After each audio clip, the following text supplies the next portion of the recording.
From Nebraska's trusted news source, this is Channel 8 News at 5. Coming up tonight on the news, vaping indoors in certain places here in Lincoln is being talked about at the state capitol. Plus, controversy continues to swirl around the Husker women's basketball team. But first tonight, soaring prices are hurting many of us here in the United States. Good evening, everyone. Thank you for joining us. Right now, we're seeing the highest inflation since 1982. I spoke with a Nebraska economist to get his outlook on the situation. We begin with this consumer news for you tonight. Now, the latest consumer price index released in February shows that consumer prices jumped 7.5% over the last year. Dr. Ernie Goss attributes it to three areas: spending, supply and demand, and labor shortages. He says the Federal Reserve should have taken action by now. The Fed is behind the eight ball, as we say, or behind the curve. In other words, they should have already been taking action. They have not, and they're letting inflation run a bit, in my judgment, to excessive inflation because of their failure to act. Coming up in our newscast at 6 o'clock, we'll have a more in-depth story on the high inflation. I also talked to a Lincoln family on how they're making every dollar stretch. A newly introduced bill would help vape shops in Lincoln. Yeah, taking away any extra city ordinance laws that are currently dealing with. Channel 8's Ariana Martinez spoke with a Lincoln vape shop owner and a doctor to see what this bill could change. Ariana? Yes, the state has laws under the Nebraska Clean Indoor Care Act making it illegal to vape inside, except inside a vape shop. But currently, the city of Lincoln has a city ordinance that's stricter. It prohibits people from vaping indoors anywhere, including inside a vape store. I think it's paramount, to be able to come in here, actually try the juice and try the product for yourself, see if it's something that you like. In Lincoln, it is illegal to vape inside of a vape store, meaning customers are unable to try a product before they purchase it. Still, who wants to spend, over $20 to get something that then they're stuck with because it's not really their cup of tea? An area vape shop manager feels that if customers are able to try products, they may be able to sell more, bringing in bigger profits. There's a lot of people, they got, their regular flavor that they always get. They get it every time, but they kind of want to branch out, but they're always too scared to branch out. And, if they have the ability to try, then yeah, we might move a little bit more, or someone might grab, an extra bottle of something to take home with them. The president of the Nebraska Medical Association feels vaping and the smoke emitted from these products are unhealthy, and others should not have to breathe it in. We believe that the vape aerosol is carcinogenic, and therefore people shouldn't have to breathe it. Dr. Watts also feels that each community should be able to decide what is best for their citizens' health. We feel that, well, we're proponents of local control anyway, but we feel that local communities need the flexibility to be able to respond to new research as it comes out. It's already pretty significant research, which is why physicians and public health people like the American Heart Association, the American Lung Association, American Cancer Society are opposing the bill. While Goodman feels that having different laws in different parts of the state just makes things confusing. I think, having different, regulations in one city compared to the next, and that goes for everything, even outside of vaping. We had a mask mandate. Omaha didn't have a mask mandate. It causes confusion, but, if we get someone, we do get a lot of out-of-town customers, especially at our location off of the highway there, and it can be confusing. They'll come in and they'll be, trying to vape on their stuff, and we're like, no. Again, the bill would make it so cities could not have stricter laws on vaping than the state has. No immediate action has been taken by the Health and Human Services Committee, and they must first approve this bill before senators can vote on it. All right. Ariana, thank you. Keep us updated on that story. We're continuing our series of featuring Black-owned businesses for Black History Month. Today we feature a small home baker that uses baking as a way to cope with stress. As a veteran, I sometimes don't know how to cope with a lot of different things, especially during the pandemic, having to be inside, be indoors, and not have anywhere that I could go and do anything. So baking calms me. I didn't plan on starting a business, it just happened. Now, the business is called Sweet Things by Marcy. She uses her home kitchen to make all of her delicious desserts and relies on catering and personal orders to operate the bakery. She says she got her love of baking and tricks of the trade from her mom. One of Marcy's favorite things to bake, sweet potato pie, right there. It was something she loved when she was younger and her mom made it. And now she continues sharing that love with other people. She hopes one day the bakery will move out of her home and into a brick and mortar store. And our photographer Anthony brought some of these cakes back to the station. Oh my goodness, with a cup of coffee. I had a slice of that Kentucky butter cake. It's kind of on the left there by the sweet potato pie. It is out of this world. You were in heaven. Out of this world. For more information on the different things that she makes, go to sweetthingsbymarcy.com. Other news now. Tonight, the Nebraska women's basketball program embroiled in controversy. It comes after associate head coach Chuck Love was suspended and sophomore guard Ashley Scoggin was removed from the roster. After Sunday's win against Minnesota, head coach Amy Williams was tight-lipped about any correlation between the two, but said the team is moving forward. You know, we're going to continue to just, foster the relationships that have been strong and that will continue to be strong moving forward. And I've been really, really proud of the way that this team has just leaned into each other and stayed unified and stayed together. That will be what we'll continue to do. Williams also said Scoggins was still being supported by the athletic department despite her removal from the roster.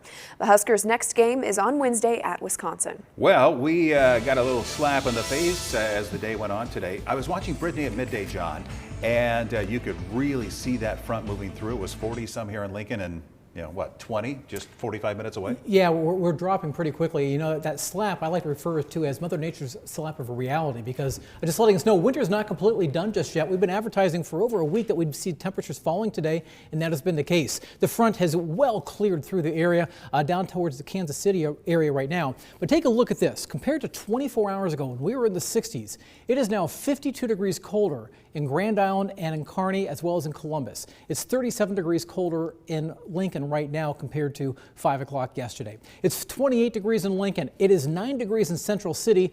Go about 120 miles to the southeast. Falls City right now sitting at 51 degrees. So an incredible spread in temperatures around southeast Nebraska. Winds are gusting upwards of 30 to 35 and even 40 miles per hour as of this hour, and that's creating wind chill values well below zero. In fact, it feels like it's 8 below right now in Grand Island. It feels like 9 below in Kearney. We're still above zero in the Lincoln area, but that's just a short time because we will see the colder air coming in our way for at least the colder wind chills. And notice even up towards Valentine, Nebraska, wind chill is currently 20 degrees below zero, and that's where wind chill warnings are in effect tonight through noon tomorrow, and then wind chill advisories for the counties shaded in blue in effect from midnight through noon tomorrow, as wind chills at times could drop to as much as 30 degrees below zero. For the rest of this evening, 23 degrees at 8 o'clock, 21 by 10, but notice the sustained winds, 23 miles per hour. We'll have gusts to 35 miles per hour through the overnight. We'll go hour by hour with the wind chill forecast for tomorrow morning and let you know if there's any snow coming our way and how much longer the colder weather lasts. That's in my Storm Alert Team forecast. All right, thank you, John. Russian President Vladimir Putin making a national TV address to Russians and ultimately blowing up diplomatic efforts to resolve this crisis. The U.S. and NATO allies are weighing their responses now, including likely sanctions. ABC's Zari Shah has the latest. Russian President Vladimir Putin now saying he intends to recognize 2 Russian-controlled separatist regions in eastern Ukraine as independent. This move seen as an escalation in a potential Russian invasion of Ukraine, with NATO allies condemning the moves and the U.S. putting in place targeted sanctions, the White House saying it will announce additional measures. Today, the U.S. National Security Team meeting at the White House, images showing General Mark Milley, Secretary of State Tony Blinken, and VP Kamala Harris all arriving for the high-level conversations. We never give up hope on diplomacy until the missiles fly or the tanks roll. U.S. officials telling ABC News they believe Russian tactical commanders have been told to be prepared for orders to invade. U.S. officials writing to the UN that if an invasion takes place, Russia could target specific Ukrainians for assassination or prison camps, including vulnerable populations. Nearly every side of the Ukraine border now enclosed by more than 150,000 Russian troops, according to U.S. officials. Over half in attack position. And a diplomatic resolution now all but dead. During a carefully staged National Security Council meeting Monday, Putin and some top Russian officials questioned the usefulness of holding a summit with President Biden if it was for the U.S. to repeat its positions. Now Putin saying Russia is threatened with the potential of Ukraine joining NATO, calling on the alliance to withdraw troops in Eastern European members. But it's Russia that seized Ukrainian territory in 2014 and threatens to do so again. Putin still sees Ukraine as part of the Soviet empire. He doesn't like that there have been discussions about Ukraine joining NATO. While it does not appear likely the two presidents will meet, foreign ministers from both countries are set to meet Thursday if there is no invasion. Zoreen Shah, ABC News, Washington. Still to come on the news tonight, 2 deadly helicopter crashes over the weekend on opposite sides of the country. That story in your full forecast with John right after the break. Critical race theory. We don't want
Now to those horrific helicopter crashes that happened over the weekend, just hours apart but on opposite sides of the country.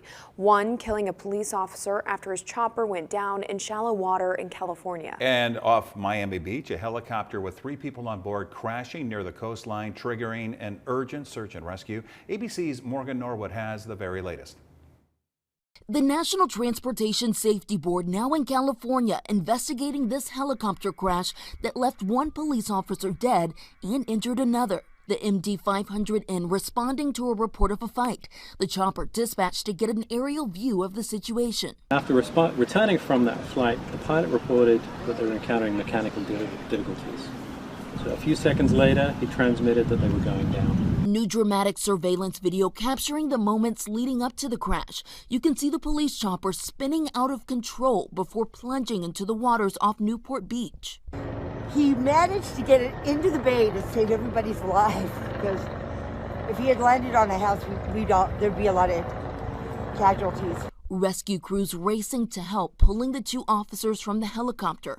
Officer Nicholas Vela, a 14-year veteran of the Huntington Police Department, was killed in the crash. He leaves behind a wife and a daughter. Another police officer who has not been identified was released from the hospital and is now recovering at home. That crash just hours after another in Florida. Oh my God. The chopper with 3 people aboard seen falling from the sky, just narrowly missing a sandbar off Miami Beach. First responders and bystanders swarming to help. Some lifting the flipped chopper to keep the passengers' hands out of the water until they could be cut from their seatbelts. The pilot was able to walk away. If you would have crashed further out, just a couple yards away into the deeper water, and people weren't able to assist and lift the helicopter, the 2 other patients could have probably been stuck underwater. According to the Federal Aviation Administration, the helicopter went down under unknown circumstances. And as for that crash here in California, the NTSB says most of that wreckage has been recovered, and they're moving it to a storage facility in Phoenix for further investigation. Their preliminary report could take about 10 days. Morgan Norwood, ABC News, Los Angeles. Now, your Storm Alert Team forecast with Chief Meteorologist John Dessauer.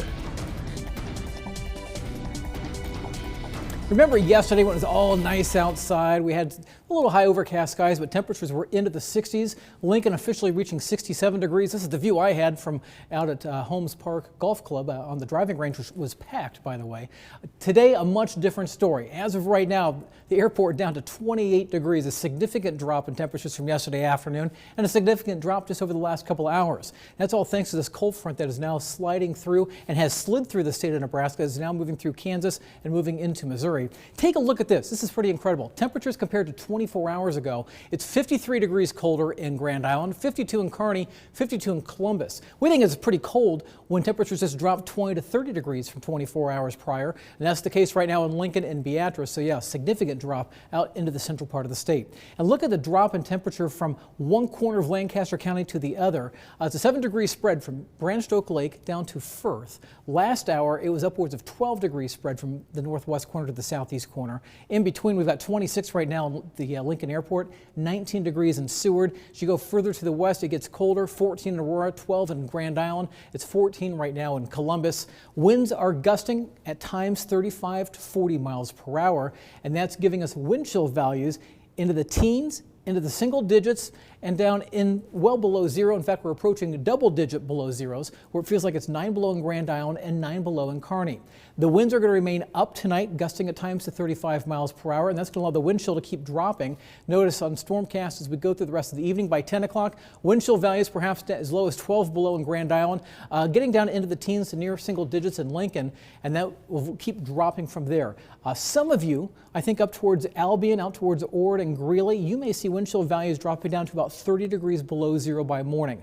By 8, 9 o'clock in the morning, we're talking wind chills in Lincoln of 10, maybe as much as 15 degrees below zero, and down to 20 below zero out towards Grand Island. And across the state, wind chill values tomorrow morning dropping to 24 below in Albion, 31 below in O'Neill, maybe 35 degrees below zero for wind chills in Valentine. And that's why there's a wind chill warning in effect for these counties shaded in pink, in effect now through noon tomorrow. And then from midnight tonight through noon tomorrow for all these counties shaded in blue. Does not include Lancaster County or Gage County or Saline County either, seeing that. So just keep in mind, we are still going to see our wind chills pretty low. The actual air temperature will drop down into the single digits to just below zero as you head out towards the Kearney area. So nonetheless, a cold start to tomorrow morning.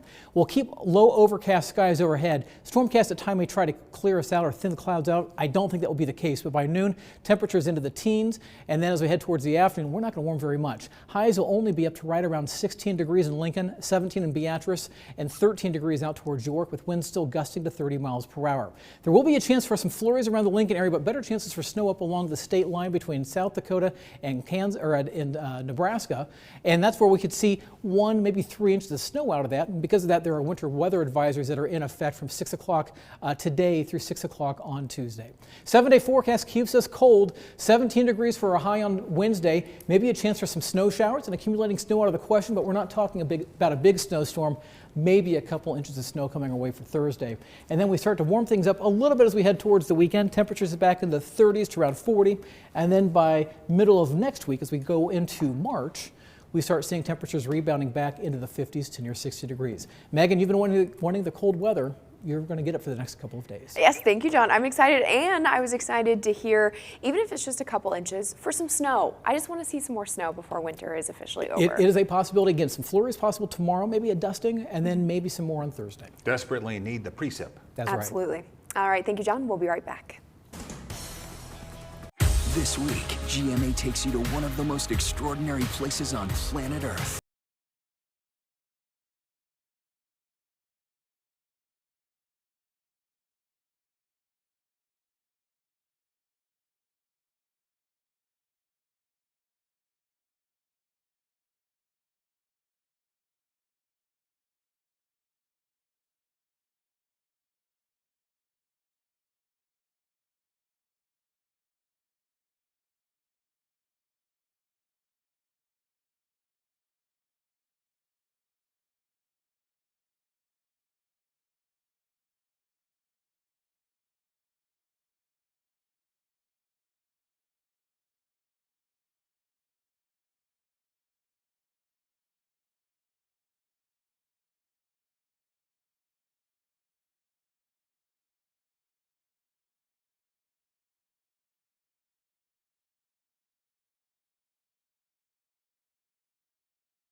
Mardi Gras is back in New Orleans. A teen is set to graduate college, and a traveler takes flight on a suitcase. Mary Maloney has all of that and more in tonight's Take a Look at This.